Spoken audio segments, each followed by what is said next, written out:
নব্বই যে সাজেশন ভিডিওটা আমি দিয়েছি আজকে দুপুরে, সেটা নিশ্চয়ই তোরা দেখে নিয়েছিস। তো এই ভিডিওতে যেমন আমি বলেছিলাম যে একদম টপ বাছাই করা, গোটা সিলেবাসের বাছাই করা আমি 50টা এমসিকিউ তোদের জন্য নিয়ে এসেছি। একবার দেখে নে, একবার দেখে নে কটা প্রশ্ন তুই পারছিস, একবার দেখে নে কটা প্রশ্ন তুই পারছিস, বা কটা তুই নিজে থেকে পারলি, কটা আমি উত্তর বলে দেওয়ার পর ঠিক করলি, সেটা তোরা একটু মিলিয়ে নিবি এবং মিলিয়ে নিয়ে প্রত্যেকে আমাকে কমেন্ট করে জানাবি যে কার কত স্কোর হলো, কার কত স্কোর হলো। সেখান থেকে তুই একটা আইডিয়া পেয়ে যাবি। দরকার হলে আজকে রাত্রে তোকে আরো একটু বেশি খাটতে হবে। বাছাই করা কয়েক 50টা এমসিকিউ নিয়ে এসেছি গোটা সিলেবাসের ওপর, যেগুলো থেকে কিন্তু একদম এই টাইপেরই কিন্তু এমসিকিউ আসবে।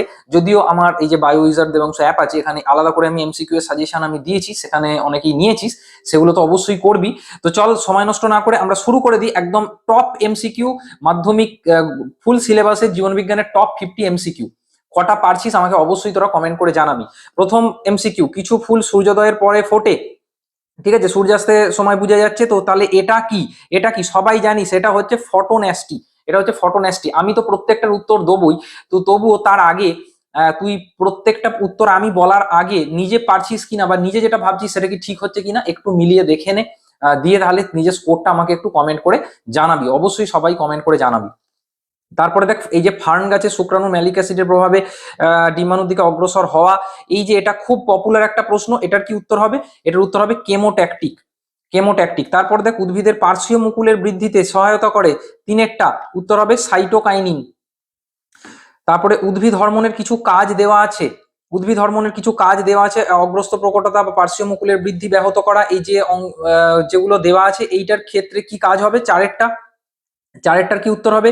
চারেরটার উত্তর হবে চারের সি, মানে গ, মানে 2 এবং 4, 2 এবং 4 এটা উত্তর হবে। ওকে, 2 এবং 4 উত্তর হবে। পাঁচেরটা দেখ, পাঁচেরটা কি উত্তর হবে? প্রদত্ত কোনটি এডিএইচ হরমোনের কাজ? প্রদত্ত কোনটি এডিএইচ হরমোনের কাজ? উপধমনীকে সংকুচিত করে রক্তচাপ বাড়ায়। ইয়েস, উপধমনীকে সংকুচিত করে রক্তচাপ বাড়ায়। পাঁচের এ, পাঁচের এ উত্তর হবে। ছয়েরটায় চলে যাচ্ছি, মানুষের করোটীয় স্নায়ুর সংখ্যা খুব সোজা, ছয়েরটা উত্তর হবে আমাদের 12 জোড়া, ছয়ের সি, এই যে 12 জোড়া। সাতের, সাতেরটা, সাতের কি উত্তর হবে? মানুষের মস্তিষ্কের যে অংশটি শ্বাসকার্য, লালাকরণ ইত্যাদির কার্য নিয়ন্ত্রণ করে, ইত্যাদি কার্য নিয়ন্ত্রণ করে, সেটি হলো সাতের কি উত্তর হবে? সাতের উত্তর হবে পন্স। পন্স। কটা পারছিস অবশ্যই আমাকে কমেন্ট করে জানাবি। আর আজকে দুপুরে যে সাজেশন ভিডিওটা দিয়েছি সেটা কিন্তু অবশ্যই দেখে থাকিস, কেউ মিস করে যাস না, এটা অবশ্যই দেখবি। আর আজ রাত 9টা থেকে কিন্তু আমাদের লাইভ আছে। আচ্ছা, তারপর চলে আসবো আটেরটা, রিলে সেন্টার। আটেরটা খুব সোজা, এটা হচ্ছে রিলে সেন্টার হচ্ছে থ্যালামাস।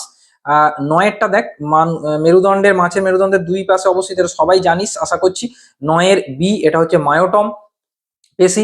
দশেরটা, এগুলো আমি সবগুলো করিয়েছিলাম তোদেরকে। প্রদত্ত যে জোরটি সঠিক তা নির্বাচন করো। দশেরটার কি উত্তর হবে?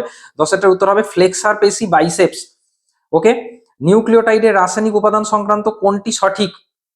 11টার উত্তর হবে, 11টার উত্তর হবে দেখ, এই যে যেগুলো দেয়া আছে দেখ, নিউক্লিওটাইডে আমরা জানি যে নিউক্লিওটাইডে শর্করাও থাকে, ক্ষারকও থাকে, ফসফরিক অ্যাসিডও থাকে। তাহলে 11টার উত্তর হবে, 11টার উত্তর হবে হচ্ছে তোর অপশন ডি। তারপর 12টা, মিওসিসের তাৎপর্য সংক্রান্ত কোন বক্তব্যটি সঠিক তা তোকে জানতে চেয়েছে। তো 12টার কি উত্তর হবে দেখ, এটা হচ্ছে যে এটা উত্তর হবে, এটার উত্তর হবে দেহে সার্বিক বৃদ্ধি পরিস্ফুরণ ঘটায় না, জীবের জন্মাঙ্গের বৃদ্ধি, এটা উত্তর হবে তোর 12টার উত্তর হবে আমাদের, আমাদের বংশগত প্রকরণবাহী হ্যাপ্লয়েড গ্যামেট উৎপাদন করে। ইয়েস, বংশগত প্রকরণবাহী হ্যাপ্লয়েড গ্যামেট উৎপাদন করে। 12টা সি উত্তর হবে, 12টা সি উত্তর হবে। চলে আসবো 13টা, ক্রোমোজোমের কোন গঠন সংক্রান্ত অংশটি ক্রোমোজোমের ঠিক মাঝখানে বা এক প্রান্তে অবস্থান করতে পারে? এটা সবাই আমরা জানি, এটা উত্তর হবে সেন্ট্রোমিয়ার। কারণ সেই অনুযায়ী তোর হচ্ছে যে ভাগ করা হয়, ঠিক আছে, মেটাসেন্ট্রিক, সাবমেটাসেন্ট্রিক, অ্যাক্রোসেন্ট্রিক, টেলোসেন্ট্রিক, এগুলো তোরা জানিস। সঠিক জোটটি নির্বাচন করো। 14টা, এটা টেলোফেজ অপত্য ক্রোমোজোমের মেরু অভিমুখে গমন না, এটা ভুল আছে, সবগুলো তুই দেখবি দেখবি। উত্তর হচ্ছে এই যে টেলোফেজ নিউক্লিয় পর্দা ও নিউক্লিয় লাসের পুনরাবির্ভাব, এইটা উত্তর হবে। নিউক্লিয় পর্দা ও নিউক্লিয় লাসের পুনরাবির্ভাব। ফার্নের জনুক্রমে প্রদত্ত কোন দশাটি রেণুধর জনুর অন্তর্গত নয়? এটার উত্তর হবে প্রোথ্যালাস, এটার উত্তর হবে প্রোথ্যালাস। কতগুলো তুই জানতিস আমাকে জানাবি। খর্বধাবকের অফসেটের মাধ্যমে অঙ্গজ বংশ বিস্তার করে যে উদ্ভিদ, সেটি হলো এ কচুরিপানা। 17টা, অনুবিস্তরণের ক্ষেত্রে সঠিক ক্রমটি উল্লেখ করো। সঠিক ক্রমটা তুই যদি দেখিস, 17টার উত্তর হবে, 17টার উত্তর হবে option D, explant, callus, embryoid, plantlet, এইটা পরপর হবে। ওকে, 18টা ইতর পরাগযোগ পদ্ধতির ক্ষেত্রে নিচের কোন জোটটি সঠিক? নিচের কোন জোটটি সঠিক? 18টার কি উত্তর হবে? 18টার উত্তর হবে অপশন ডি, পক্ষী পরাগী হচ্ছে পলাশ। পক্ষী পরাগী হচ্ছে পলাশ। অসম্পূর্ণ প্রকটতার ক্ষেত্রে এক সংকর জননে F2 জনুতে অনুপাত, এটা সবসময় জানিস যে মানে এদের ক্ষেত্রে ফিনোটাইপ জিনোটাইপ সমান হয় অসম্পূর্ণ প্রকটতা, তো এটা হচ্ছে 1:2:1। প্রদত্ত কোন দুটি মেন্ডেলের প্রচ্ছন্ন বৈশিষ্ট্য হিসেবে নির্বাচন করেছিলেন 20টা? এটা প্রচ্ছন্ন বৈশিষ্ট্য হিসেবে নির্বাচন করেছিলেন, এটা হচ্ছে বি, কাণ্ডের দৈর্ঘ্য খর্ব, পরিণত বীজের আকার কুঞ্চিত। ওকে, আচ্ছা এগুলো সব আমি কি করে মনে রাখতে হয়, আমাদের যারা ক্র্যাশ কোর্সে ছিল অনেক শর্ট টেকনিক আমি শিখিয়েছিলাম। তারপরে 21 হচ্ছে প্রদত্ত কোন জিনোটাইপ উভয় লোকাসের জন্য হোমোজাইগাস তা স্থির করো।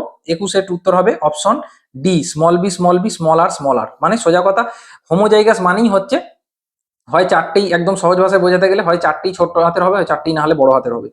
মানুষের অটোজোমাল প্রচ্ছন্ন জিন ঘটিত বৈশিষ্ট্য 22 উত্তর হবে এ, সংযুক্ত কানের লতি। এ, সংযুক্ত কানের লতি। ওকে, সংযুক্ত কানের লতি। তারপরে 23 কালো বর্ণ ও অমসৃণ লোমযুক্ত গিনিপিগের জিনোটাইপ শনাক্ত করো। এটা নিশ্চয়ই পারবি। কালো বর্ণ ও অমসৃণ লোমযুক্ত গিনিপিগের জিনোটাইপ শনাক্ত করো, এটা কি উত্তর হবে? 23টার কি উত্তর হবে?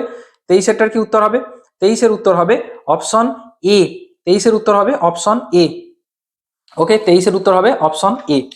আচ্ছা, তারপর পিতা মাতা, এইরকম তো একটা অঙ্ক পড়বেই, বুঝতেই পারছিস, এরকম তো একটা অঙ্ক পড়বেই। তো পিতা মাতা উভয় থ্যালাসেমিয়ার বাহক হলে ওই দম্পতি যে সন্তান জন্মগ্রহণ করবে তার ক্ষেত্রে থ্যালাসেমিয়া আক্রান্ত হওয়ার সম্ভাবনা কত? এটার কি উত্তর হবে? এটার কি উত্তর হবে? আচ্ছা এইটা তোরা একটু কমেন্ট করে জানা তো দেখি, এটা কমেন্ট করে জানা, এটা কমেন্ট করে জানা। ঠিক আছে, অঙ্কটা কিন্তু করে দেখবি, এটা কমেন্ট করে জানাবি। ঠিক আছে, 24-এরটা ঠিক আছে।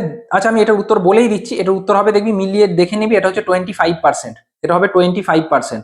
25-এরটা খুব সোজা, এটা আমি বলবো না, তোরা কমেন্ট করে জানাবি। 25-এরটা বলবো না, এটা তোরা কমেন্ট করে জানাবি। কোন প্রকার বর্ণান্ধতায় আক্রান্ত ব্যক্তি লাল রং চিনতে পারে না? ডিউটেরোপিয়া, প্রোটানোপিয়া, থ্যালাসেমিয়া, হিমোফিলিয়া। এটা কিন্তু সবার পারা উচিত, সবার পারা উচিত। ঠিক আছে, প্রিপারেশন কেমন নিজে একদম বই না দেখে কমেন্ট করে জানাবি, আমি প্রত্যেকের কমেন্ট চেক করব। তারপর দেখ সেম 26-এরটাও নিশ্চয়ই তোর পারা উচিত, অঙ্ক কিভাবে করা হয়। ঠিক আছে, 26-এরটাও তুই যদি দেখিস যে করে দেখবি, উত্তর হবে কিন্তু 100%। আচ্ছা, সমবৃত্তীয় অঙ্গের বৈশিষ্ট্যটি হলো, সমবৃত্তীয় অঙ্গের বৈশিষ্ট্যটি হলো কি? দেখ বৃত্তি মানে কাজ, অর্থাৎ একই কাজ, সমকাজ। ঠিক আছে, সমকাজ, সমবৃত্তি, এইভাবে তুই মনে রাখতে পারিস। তো এটার উত্তর হবে তোর হচ্ছে যে উৎপত্তিগতভাবে ভিন্ন কিন্তু কাজ একই, অর্থাৎ বি। 28-এরটা কোয়াসারভেট তত্ত্বের প্রবক্তা হলেন, কোয়াসারভেট তত্ত্বের প্রবক্তা হলেন কে হবে? কে হবে? 28-এর হচ্ছে সি, ওপারিন। তারপরে বলছে কোন পরিবর্তনটি ঘোড়ার বিবর্তনে ঘটেনি? কোন পরিবর্তনটি ঘোড়ার বিবর্তনে ঘটেনি? এ প্রসঙ্গে বলে রাখি, আমাদের মানে তোদের প্রচুর প্রচুর ভালোবাসা পেয়েছে, আমাদের অলরেডি 3টে ফুল গ্রুপ আমাদের আজকে আমি আগের ভিডিওতে লিঙ্ক দিয়েছিলাম, ফিল আপ হয়ে গেছে। অনেকেই কমেন্ট করেছি যে স্যার জয়েন হতে পারছি না। এই ভিডিওতে একটা নতুন গ্রুপের লিঙ্ক আছে, ঠিক আছে, নতুন হোয়াটসঅ্যাপ গ্রুপের লিঙ্ক আছে, ওখানে তোরা জয়েন হয়ে যা। সেখানে আমি তোরা এই পিডিএফটা চাস কিনা কমেন্ট করবি, তাহলে আমি একটু একটু রাতের দিকে এই পিডিএফটা একদম গ্রুপের মধ্যে ফ্রিতে তোদেরকে দিয়ে দেবো, ওটা প্র্যাকটিস করে দেখে যাস। আচ্ছা, তার আগে তোরা জানাস যে পিডিএফটা কি তোদের চাই, তাহলে যদি চাই তাহলে আমাকে বলবি, দেখার সময় পেলে বলবি, আমি তাহলে পাঠিয়ে দেবো পিডিএফটা। ঠিক আছে, আজকে রাতের মধ্যেই তাহলে পাঠিয়ে দেবো। আচ্ছা, তারপরে দেখ প্রদত্ত কোন পরিবর্তনটি ঘোড়ার বিবর্তনে ঘটেনি? এটা কি হবে? 29 কিন্তু দেখ পায়ের সবকটি আঙুলের দৈর্ঘ্য প্রস্থ বৃদ্ধি, এটা কিন্তু পায়ের সবকটি আঙুলের দৈর্ঘ্য প্রস্থ বৃদ্ধি, অর্থাৎ এইটা তো ঘটেনি, বাকিগুলো ঘটেছে। দেখ পায়ের দৈর্ঘ্য বৃদ্ধি ঘটেছে, শুধু তৃতীয় আঙুলের দৈর্ঘ্য প্রস্থ বৃদ্ধি ঘটেছে, সমগ্র দেহের আকার বৃদ্ধি, দেখ এগুলো সব ঘটেছে, শুধু অপশন বিটা হয়নি। তারপর বলছে আমাদের দেহে পার্থেনিয়াম একটি বহিরাগত প্রজাতি। ঠিক আছে, এখানে অনেক উদ্ভিদ বাঁচতে পারে না যেখানে এই পার্থেনিয়াম জন্মায়। তো এটা কি রকম টাইপের সংগ্রাম? এটা কি রকম টাইপের সংগ্রাম? এটা হচ্ছে এটা হচ্ছে আন্তঃপ্রজাতি সংগ্রাম, এটা হচ্ছে আন্তঃপ্রজাতি সংগ্রাম। ঠিক আছে, 31-এর প্রশ্নটা দেখ, আমি 30 পর্যন্ত করিয়ে দিলাম। 31-এর প্রশ্নটা দেখ, কোনটি মাছের পটকার গ্যাস শোষণ করে নেয়? এটাও তোরা কমেন্ট করে জানাবি। দেখ একদম বাছাই করা, আমি এখানে টোটাল 50টা এমসিকিউ তোদের জন্য বাছাই করে রেখেছি। আমি এখানে তোদেরকে 30টা করিয়ে দিলাম। তোরা এগুলো দেখে আমাকে জানা কে কটা ঠিক করলি, কে কটা ভুল করলি। আমি বাকি যে 50টা আছে, ঠিক আছে, মানে বাকি যে 20টা আছে, সবকটা নিয়ে একসাথে পিডিএফটা আমাদের এই যে হোয়াটসঅ্যাপ গ্রুপের লিঙ্ক দিচ্ছি, আজকে রাতের মধ্যে আমি পোস্ট করে দিচ্ছি, বাকিগুলো তোরা একটু দেখে যাস, বাকিগুলোরও উত্তর পিডিএফ এ দেওয়া থাকবে। ঠিক আছে, ভিডিওটা কেমন লাগলো জানাবি, আর কি অসুবিধা আছে কমেন্ট কর। লাইভে আজকে জয়েন করতে অবশ্যই ভুলিস না, যে রাত 9টা থেকে লাইভ আছে আমাদের, ঠিক আছে, সেখানে তোদের আরো কিছু জিনিস নিয়ে ডিসকাস হবে। থ্যাংক ইউ সবাইকে, থ্যাংক ইউ।